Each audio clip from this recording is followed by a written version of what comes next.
Hello, my beautiful souls. Today we're going to do a nice little deck walkthrough here on Word with a Twist Tarot. And the deck we're going to look at today is called Tarot for the Great Outdoors. Now, I found this in Montana. What a great place, right? For the outdoors. And it has 78 cards and it has a little guidebook. I haven't opened it yet. The deck was found at the place called the Joy of Living here in Billings, Montana, and I paid $21.95. So I thought, you know what a cool looking deck. I want to check this out. So let's go ahead and get started and open this deck up. If this is your first time here, welcome to the channel.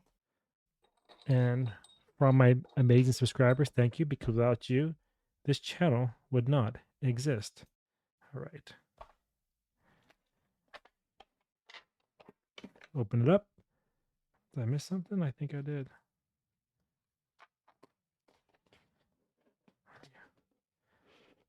The unboxing now is here. Oh, cool. A little black and white booklet. Reminds me of a chapbook. Don't want to spoil the cards yet. Let's put it aside. So in the chapbook, okay, pretty thick actually. Nice quality, good paper. It'll last for a while. It has in it what? Some story of the history of the tarot, how the tarot is organized. That's pretty cool. Some common questions. Do reverse cards matter? Depends on the reader. How do I pick cards? And then it goes into some readings that they have available for you in this deck. A one card draw, a 3-card draw, before, during, after spread, the here and now spread, then the Celtic cross. They don't give you the diagram of the card layout, but it just shows you the numbers. You probably can figure it out for yourself. Then it goes into the different cards with a picture, which is kind of nice. It gives you the keywords. I don't see any reversals in here, so I don't think they do reversals with this deck. You can if you want to. Maybe that's the beware. I don't know. Anyway, that's the guidebook. Pretty standard. Major and minor arcana. All right, that's it. Nothing special. Nice quality. It is quite thick. Now let's get to the cards. Do they have any extra cards in this deck? They do. So in this deck, a bunch of them actually. Hold on. Okay, so we'll stop there. So the extra cards in this deck can include what their means. So the vessels is water, the sticks is fire, stones is earth, and air is blades. That's pretty cool. It tells you the equivalent. So if you had playing cards, so the blades would be spades, which is your air element in playing cards. You have the diamonds for stones. You have the clubs for sticks, and then you have the hearts for water. All right, and the quality of the cards, they're actually pretty nice. I like the fact they're a matte finish. They're the back of the card. So you can reverse them, but the directions don't have it in the guidebook. Then they go into the numerology around the cards, which is actually really cool. So an ace is a 1, beginning opportunity, 2, choices balance, 3, communication or creativity, not here. 4 is break or rest period or a foundation. 5 is adversity or a challenge. I like that. 6 is growth, transformation. 7 is faith and patience. 8 is work, perseverance, or letting things go. 9 is fruition or end in sight. And then 10 is a complete cycle, completion outcome, going back to the ace. They also give you the minor arcana court card keywords. Page is a messenger, deliver or receive information. Knight is action, motion, defense, offense. Remember, a knight is always fire no matter what suit, so it's double. So to clarify that, a knight of cups is fire and water. So when fire and water comes together, it evens it out, creates smoke, slows it down, right? So remember that knights are always fire with the other element. Then you have queens, feminine energy, and king, masculine energy. And then they have the Celtic cross, which is actually pretty cool. So they did include it, not in the booklet, but on the card itself. It's actually a pretty nice spread to learn if you haven't learned it yet. It's actually pretty cool. So let's go ahead and get to the cards. You know, let's just go ahead and roll through these. Put them right here in the middle. Let me bring the camera down a little bit tighter. Let's go ahead and get started. So we have the Fool right there. Great Smoky Mountains National Park. That's a great Fool card. A little squirrel, a little chipmunk. Okay. The Magician. That's interesting. Balancing water in the middle of a stream or a lake. at the, what is it? Waimea Canyon State Park. Haven't heard of that one. The High Priestess. Interesting. The moon up there, navigating through the water. Takes a lot of skill. Use intuition to navigate the ice in the water as well. That's the Glacier Bay National Park. The Empress Olympic National Park up in Washington. Very beautiful place. Very peaceful. A lot of growth. Venus symbol there. Interesting. What's she up to? The Emperor Yosemite National Park. That's an interesting Emperor card. I believe that's Half Dome, right? The Hierophant Redwood National State Park. Beautiful place. Check out if you haven't. And the Hierophant, because you're kind of like in nature and it has that God vibe, universe vibe there. Everything around you, you get out there in nature, you become one with nature. That's a great Hierophant card. The Lovers, Niagara Falls State Park. That's cool. The Chariot, Denali National Park and Preserve. It's funny, the chariot with the dogs pulling the horse. And this, you can feel the movement in this card too. Most of the wider weight decks is stagnant. This has a lot of movement in it. You can feel the movement. And really, the dogs that you have to trust. You have to trust the dogs to guide you along, even though that you have the control in a sense and the skill set. The dogs are still the ones that are going to pull you along your way. So in a sense, you're not really in control, but you're trusting the guide. Then we have Strength, Grand Teton National Park. I love how these are all in like winter scenes so far. Very cool. The mother protecting this cub. And what that means, if you come near that cub, you're dead. If you don't come near the cub, you're fine. Strength. Interesting. All right. Where's this at? Voyaguris National Park. That is the Hermit. You can feel the solace there, the solitude, the inner reflection, the peace, the harmony. Great card. The Wheel of Fortune, Yellowstone National Park. That's in my backyard. What a beautiful card that is. You can feel it. The complete cycle of life. Nicely done. Justice, Big Bend National Park. I don't get that one. So you have the rocks balanced, but I don't see the scales of justice here. What's the guidebook say? I'm kind of curious. That one's got me. What do I do with the guidebook? What does justice say?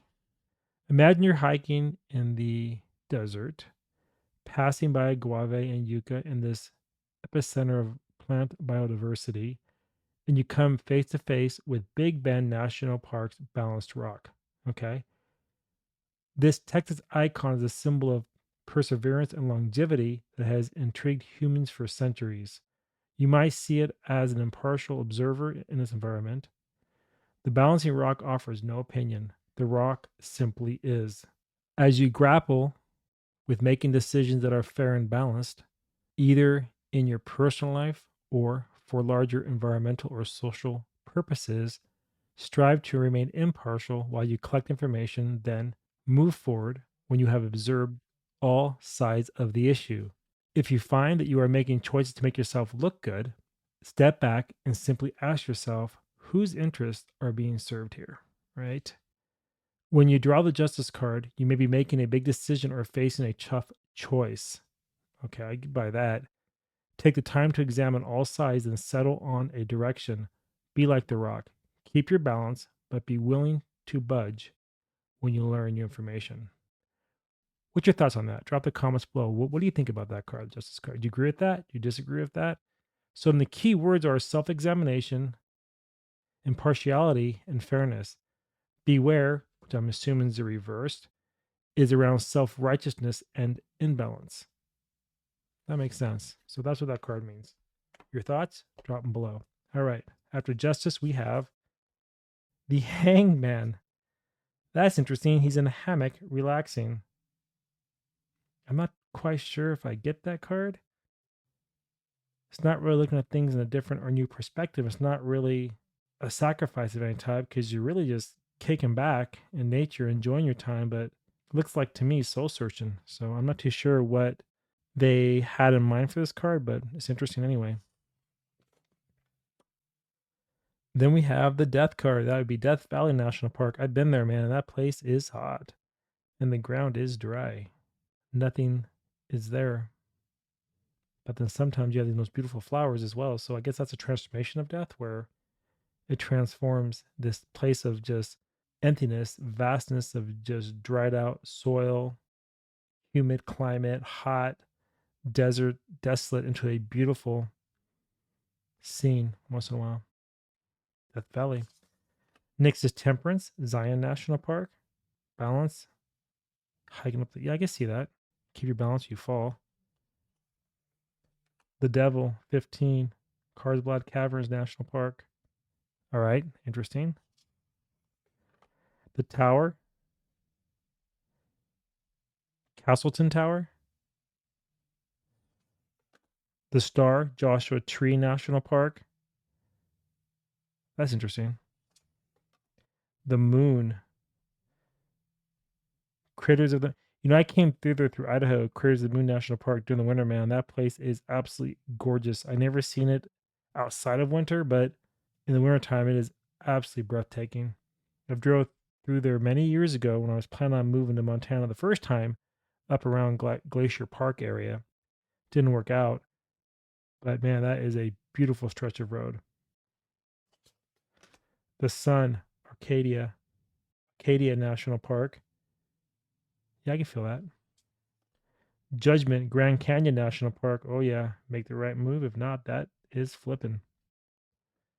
The World, Glacier National Park. It's funny, too, from Glacier National Park, you can see Canada. It's very interesting, very beautiful as well. Okay, now we're in the Ace of Vessels. I'm just going to flip through these pretty quick. So, again, drop your comments, give me your thoughts. I want to hear them. All right, here we go. Ace of Vessels. So, the Ace of Cups, the 2, the 3, the 4, the 5. Ooh, that's an interesting card. The 6 of Vessels, the 7. It's funny. So the major arcana is really the soul or the experience of the park. No, the soul or the theme of the park. This is more the experience of the park is the minor. That's an interesting twist. I like that. The 8. Huh. The 9. And then the 10. All chilling. That's cool. The Page. The Knight.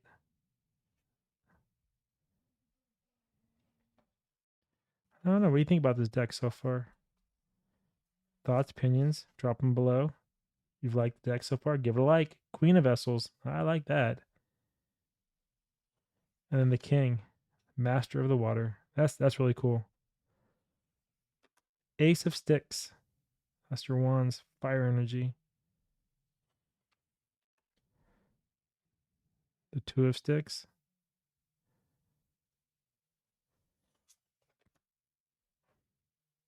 3. That's cool. 4. 5. Struggle. Do you see struggle there? I can see a challenge. I don't see struggle. 6. That's interesting. 7. That's cool. 8. The beaver there making the dam. That's pretty cool. 9. Okay. And then the 10. I'm not feeling the traditional meaning of these cards in this deck. This is not feeling to me overloaded or burdened or not, shifting responsibility. Really seems kind of like a calm card. So it's a 10 of Sticks. What does it say in the booklet? I'm kind of curious now. The 10 of Sticks. Gathering with loved ones around a fire pit is one of the great pleasures of life. Whether you're making music, telling spooky stories, solving the problems of the world, We're just talking and laughing. Nothing brings people together like a campfire. I agree with that. A good fire shared with others can be a source of new ideas, creativity that will inspire you long after the flames are out. So this card is about be considerate of other visitors. When you're on the trail at a park, interesting, or in a campground, try to keep your noise to a minimum, common courtesy, and pack out any trash. Remember that other folks want to enjoy these spaces too, so leave your campsite and fire pit better than you found it. It's common courtesy, but I still don't see how that's line up with the Ten of Wands. What's your thoughts? Drop them below. This deck is interesting. I'm really digging it, but I don't quite get this card. Do you? All right. The Page of Sticks. I like that. Painting. I can see that. Passion. Yes, beautiful. The Knight. You see that as well. The Queen. All right. And then the King.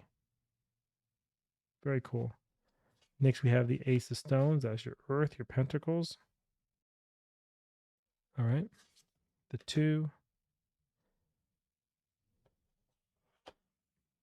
The 3. Gem Hunt or something. Working together. That's pretty cool. 4. 5. That's nice. Rain, playing the rain. But I don't get that as a 5 of stones. 5 of pentacles. Huh. The 6. 7. Can you make it? Thinking about that. 8. The 9. Very beautiful, lush forest, very plentiful. Then we have the 10. Made it to the top or whatever you're at hiking. Very relaxed. Happy. Okay. Pick these up. They're kind of hard to grab. The Page of Stones. The Knight. Queen. And then the King of Stones. Now we're going to go to the Blades, which is air. New opportunity, new food. I can see that there totally. A little tool to help in case you get stuck. Ice skating, 2. Come on, let's go. Decisions. 3. Yeah, this deck is definitely not feeling the same vibe as a Rider Waite. 4. Resting, yeah. 5. Oh, that sucks. After the snow is gone. 6.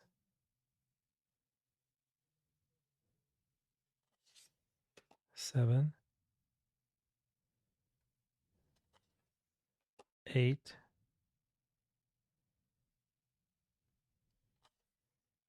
9. 10. Time to start over. That's pretty cool. And then you have the Page, learning. The Knight. That's when they throw the explosive to do avalanche control. That's the Knight. Just throw it out there. The Queen. Oh, yeah, she's getting it. That's cool. And then you have the King of Blades. That makes a lot of sense. I really like this deck. But I don't know, it just has a different vibe to it. So I'm kind of curious. What are your thoughts on it? How do you feel about it? What are you digging this deck? Do you enjoy it? Do you like it? What are your thoughts? So how does this shuffle? Let's see how it shuffles. Look at one more thing real quick. Let's see how it shuffles. Hold on. Before I do, I want to look at one thing real quick. So the sticks were element fire. The blades, I'm sorry, the blades were air, which is your swords. That's right. So the blades are your swords. It's your air element, the mind. Okay. Then you have the stones is earth, materialized. Cups are emotions. Yeah, it is interesting deck. I probably would use it. I have to first get a feel for it. But how's it shuffle? Let's see. How does this deck shuffle? Let's find out here. Actually, shuffle is really nice. Has a nice feel to it. It doesn't shuffle that way. The cards are kind of, since they're new, it's hard to shuffle sideways. They're very bent. Try one more time this way here. That's nice. One more time. We're gonna do a card of the day just for the heck of it to see what advice or message we're gonna get from this deck. Okay. So they shuffle okay, but they are very bent. Like, so I don't know if it's probably from the box storage or the heat here in Montana, but probably got to get them straightened out or shuffle them for a while to get them to your liking. But they're definitely nice cards. And you got the 5 of blades. So what that's telling us is, looking at from the national way of looking at it from a park, is don't be a slob. Clean up your mess. Why make it painful for other people? Why harm the animals by leaving trash behind? So it's saying that when you're out and about, clean up after yourself. Don't always expect others to do things for you. You made the mess, you clean it up. That's the 5 of blades. Also reminds me of like people who maybe have addictions to something, right? Sometimes you have to just realize that it's your fault. You're the one that has to clean up your own mess. When you realize that, then things end up getting a lot better for you. It's hard to sometimes get over the hump because you want people to clean up for you. So maybe it's time to stop doing that and clean up after yourself. Anyway, that's the deck. That's the review. And if you enjoy this, drop your comments below. And until next time, bye bye, everybody.